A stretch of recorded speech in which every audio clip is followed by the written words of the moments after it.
Shalom saudara yang terkasih dalam Tuhan, selamat datang di program News from the Future bersama saya Rara Sihaan, The Revealer Lady. Pertama-tama kembali kami ucapkan terima kasih atas kesetiaan saudara terkasih dalam Tuhan untuk terus mengikuti video-video di YouTube channel Revival Fire City. Hari ini kita akan membahas mengenai ada apa dengan Indonesia dan dunia. Hari ini kita akan membocorkan agenda rahasia elit-elit dunia. Dan saya himbau Bapak Ibu sebelum melihat DPD video ini, Bapak Ibu berdoa terlebih dahulu, berjaga-jaga dalam roh, dan biar hanya agenda Tuhan yang terjadi buat setiap hidup kita. Ada amin?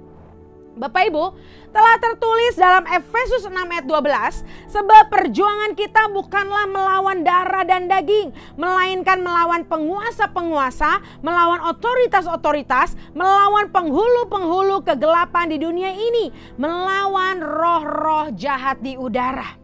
Dan kita juga tahu di Efesus 2 ayat 2 tertulis, ketika kamu hidup mengikuti jalan dunia ini dan dipengaruhi kuasa penghulu angkasa, yaitu roh yang sekarang sedang bekerja di antara anak-anak durhaka. Bapak Ibu, dari kedua firman Tuhan ini kita tahu, kita saat ini lagi gak menghadapi darah dan daging. Dan kita tahu ketika kita hidup mengikuti jalan dunia, artinya kita sedang dipengaruhi oleh kuasa penghulu-penghulu di angkasa. Oleh karena itu berjaga-jaga atas hidup kita, dan kita harus ketahui apa yang sedang terjadi di Indonesia dan di bangsa-bangsa. Dari hal ini kita tahu bahwa yang pertama kita tahu peperangan kita bukan pertempuran fisik, melainkan pertempuran spiritual dan mental. Yang kedua kita harus tahu bahwa musuh kita yang terendah Bapak Ibu, itu roh-roh jahat di udara. Namun yang utama adalah pemerintah, penguasa, dan penghulu-penghulu. Mereka adalah sebuah kelompok manusia yang dikuasai ambisi untuk menggenapi agenda Dajjal atau Antikristus.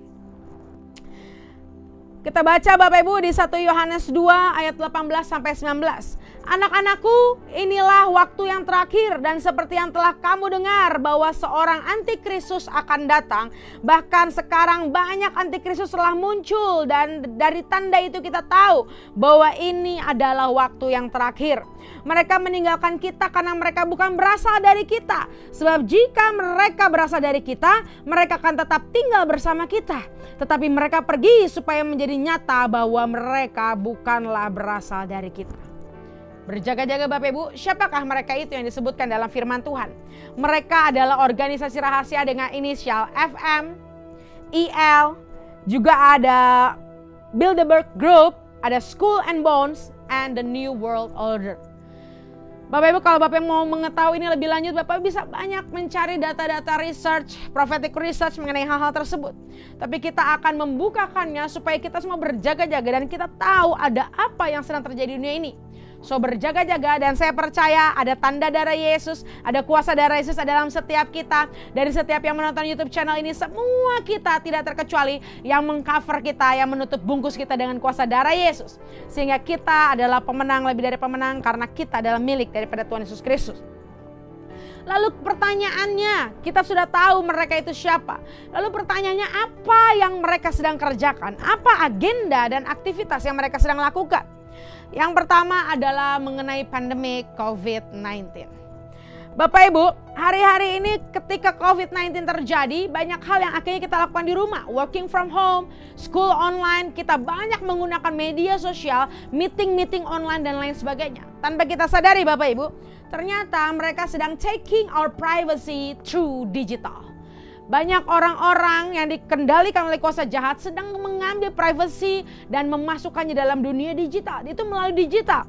Email kita mungkin, kesukaan kita, family, gambar-gambar family atau gambar-gambar aktivitas gereja, apapun yang ada di media sosial, mereka sedang mencoba mengambil data-data tersebut.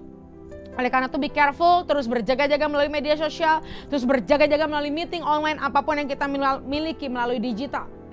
Lalu dengan COVID ini mereka make everything far, silencing the majority. Orang-orang membuat menjadi sangat jauh, berhubungan dengan jauh. Mereka hanya punya ruang lingkup yang kecil. Sehingga banyak suara mayoritas terbungkam karena terjadinya pandemik daripada COVID-19 ini. Selanjutnya agenda mereka from warrior become warrior.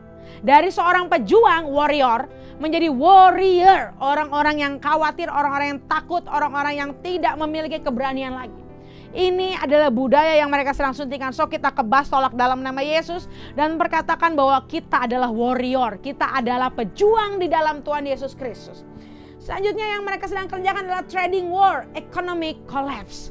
Kita lihat setelah pandemik ini Bapak Ibu, banyak sekali terjadi kolaps bidang ekonomi. Ada perang dagang yang dulu tidak terjadi dan di tahun-tahun ini itu terjadi.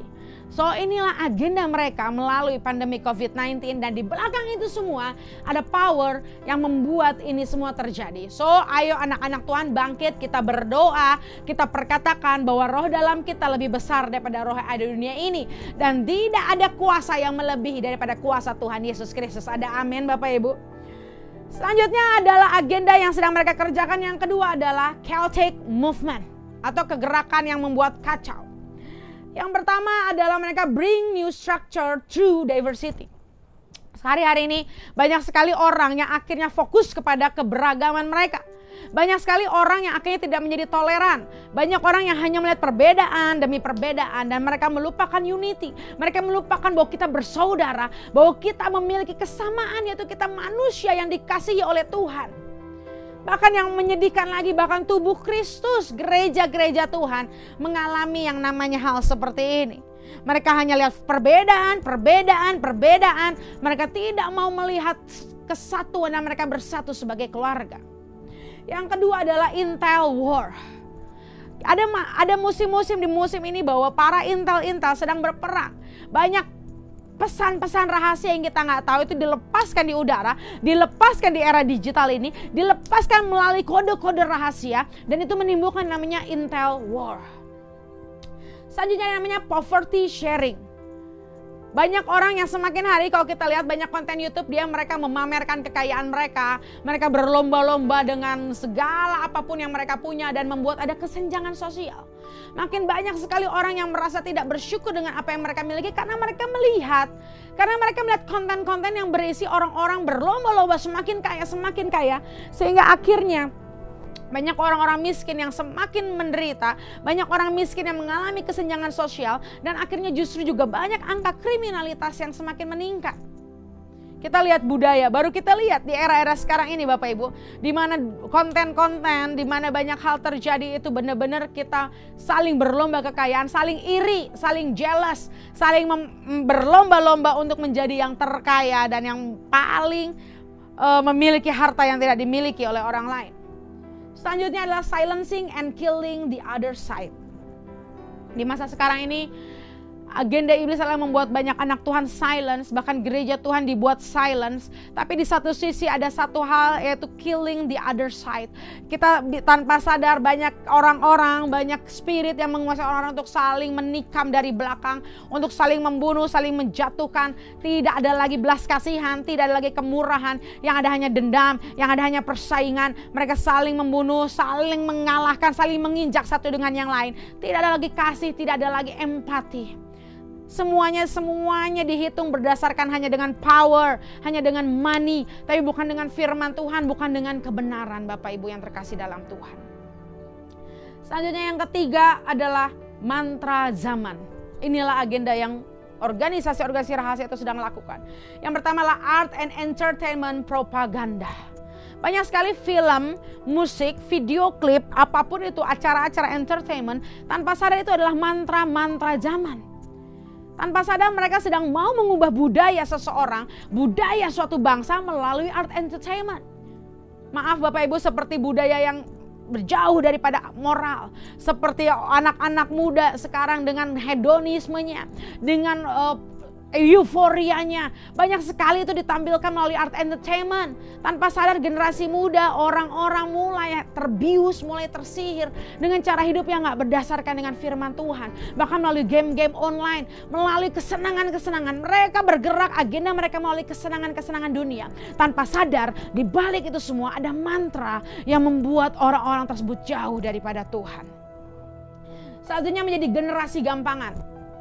Bapak Ibu, dari mantra zaman ini ada yang namanya kegerakan yang membuat akhirnya generasi gampangan.